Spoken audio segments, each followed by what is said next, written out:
Hi, my name's Glenn. This is Karen, my wife, and this is our bus.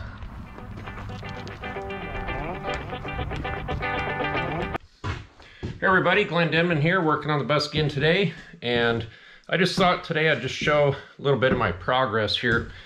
I'm kind of moving along, but I haven't really been videotaping every step of the way because it's so sporadic, and the amount of time I spend on it's an hour here, hour there, half a day here, quarter day there, that sort of thing. So there really isn't a chance to put together just a good video of the actual work taking place. But I thought I'd at least show kind of where I'm at before I start burying things. So here I've got my kitchen pretty much set up. All the toe kick. So the cabinets themselves will come out about 36 inches out, about 3 inches beyond this toe kick that you see here. And the way it looks, I'm probably gonna have to build those myself, just because it's such a custom deal. But anyway, so with that toe kick being installed, that kind of gives me an idea of what's going to happen below the cabinets, such as running my kitchen drain here, which I have run, as you can see. This will come up probably about 18 inches off the floor, and then come in to the cabinet.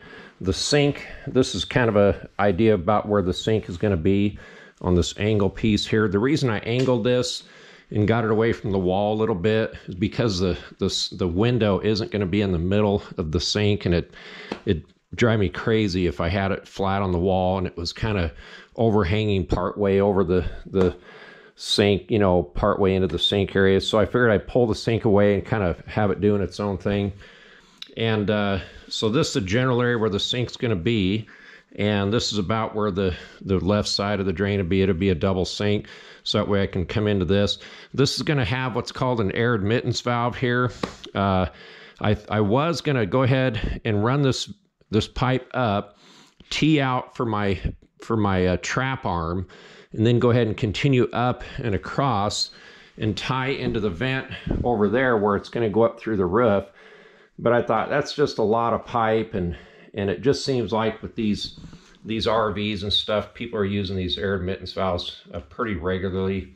I don't really care to use them, but they do function. And anyway, so I'll have an air admittance valve here. And so I've got my drain coming down. I'm using sweep fittings here, coming over here into the wall. This other half of the wall isn't up yet.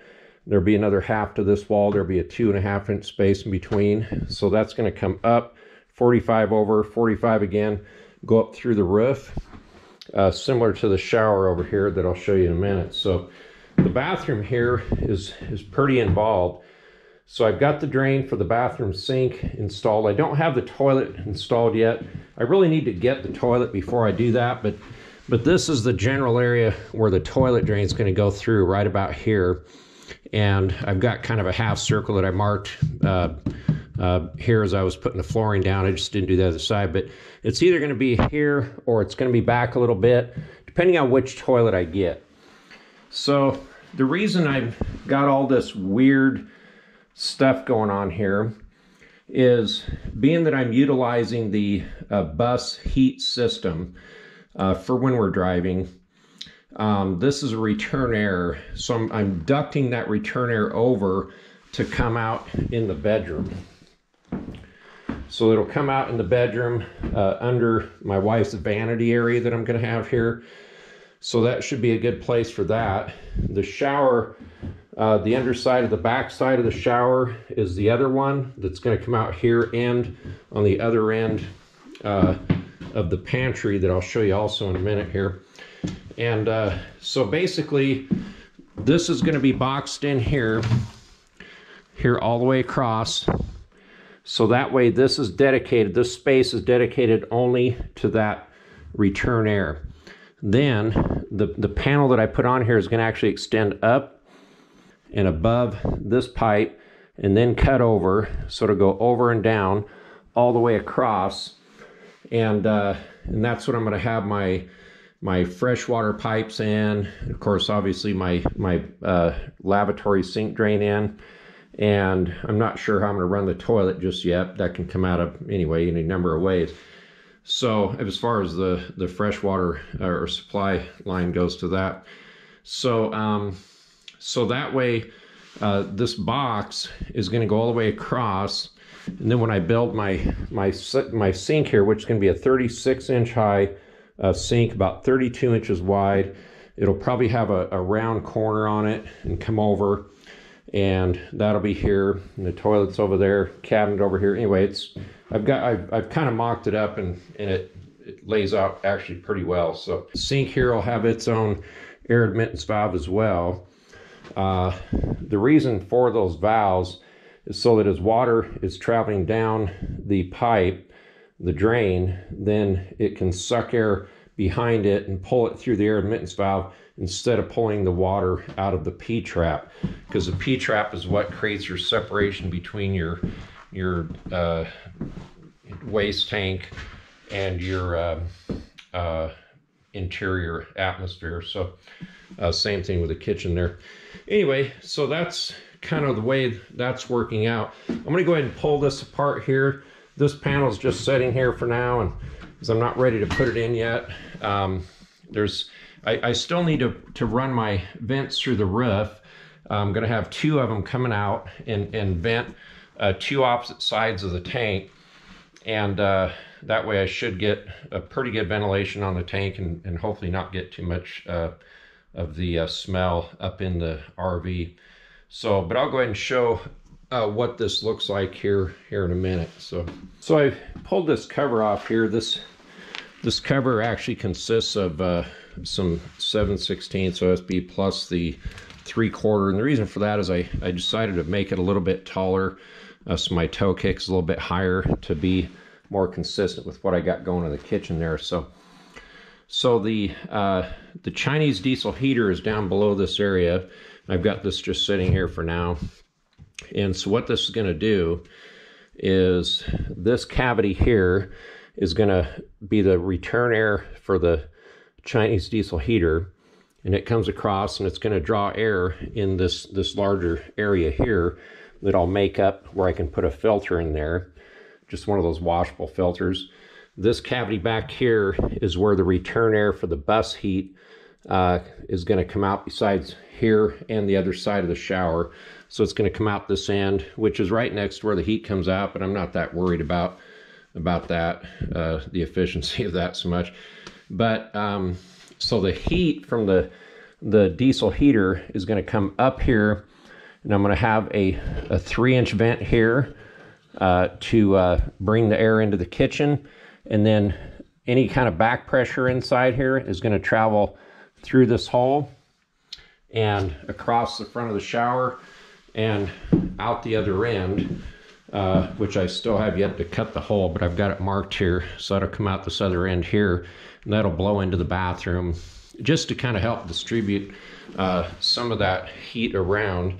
That's not going to be a primary source of heat, it's just really supplemental, and I like the idea of the way those things work. But anyway, so this panel here, of course, this pulls out for now. This panel is temporarily fastened in. Okay, so I pulled this panel here away next to the shower. So these are my shower lines that come down and go down through the floor. And this is the drain vent for the shower. This is really the only fixture that's going to be vented without using an air admittance valve. But this is going to come up, it's going to 45 over and go up through the roof. I'm figuring about maybe 8 or 12 inches from the outside wall to just kind of get it away from the curvature of the roof a little bit. And I do have my vent roof jacks in for those vents. I don't have them installed yet, but I have them in. They finally showed up. It took about a month for them to get here. But I thought I'd go down in the bay here and just kind of show you how that stuff's all coming out in the actual bay where the tank is going to go. So these two lines are just sitting under here for now. I haven't got anything run there yet. So on the back side of the bay here, there's a lot of snow out there, so I don't want to open the door on that side just yet. But this is where my kitchen and bathroom sink drain comes out, and the toilet is going to come out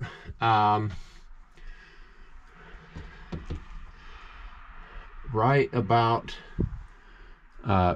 here. So to put that in context here, so the toilet's going to come out, or I think I have that wrong actually. It's going to come out about right in here, so it should drop straight down into the tank.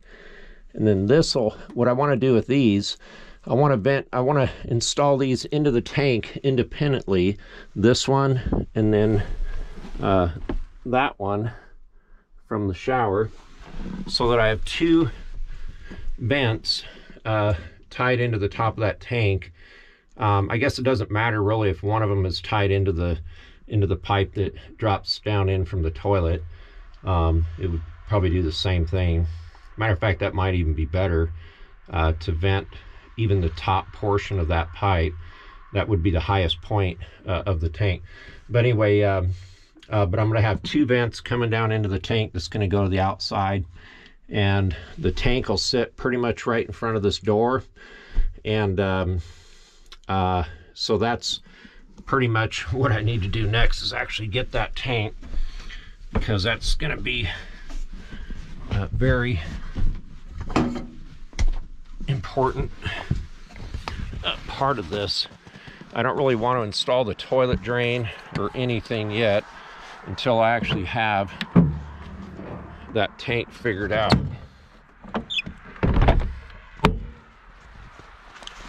Obviously there will be some customizing on the tank that will have to happen for my toilets to drop in exactly where I want it to.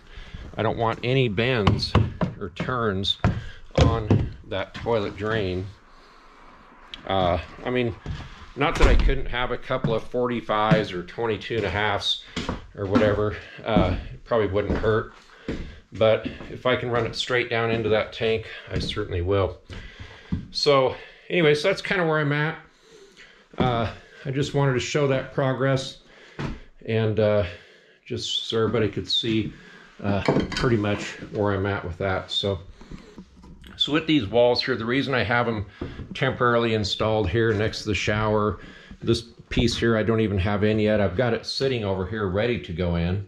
I've got all my wall pieces all cut and ready, and they've already been sized and fitted. But I'm waiting to be able to go through the roof with my vents. So I'm gonna have one go up through here, and one will go, of course, on the other side of the panel I just put back through about here. And so I still have quite a bit of snow up on the roof of the bus, and we've had some pretty nice days here. I'm hoping that'll kind of melt off, but even though I've been heating the bus, it really hasn't been coming down much.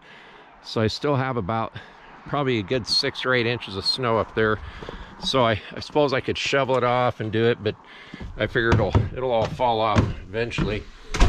So with that, there's a lot of things that are just in play here that just can't happen yet. So I'm working on my slider door, so I can't put this second wall piece back on here until I have my slider door figured out. And I'm using this one as a pattern.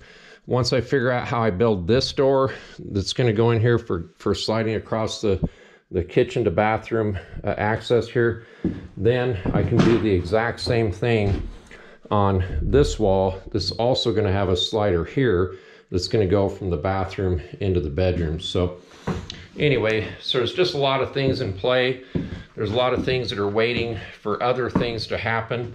I need to either order doors for the pocket doors or build my own, and I haven't really quite decided which one. If I build my own, that's a real problem right now, because it's still getting down to like 15 degrees outside, and I don't have a nicely heated place to even be able to do that work. I suppose I could clean this bus out and do it in here, I don't know, but anyway, there's just too many things in play to be able to completely finish up these walls. So I appreciate everybody watching the videos, and take care of yourselves.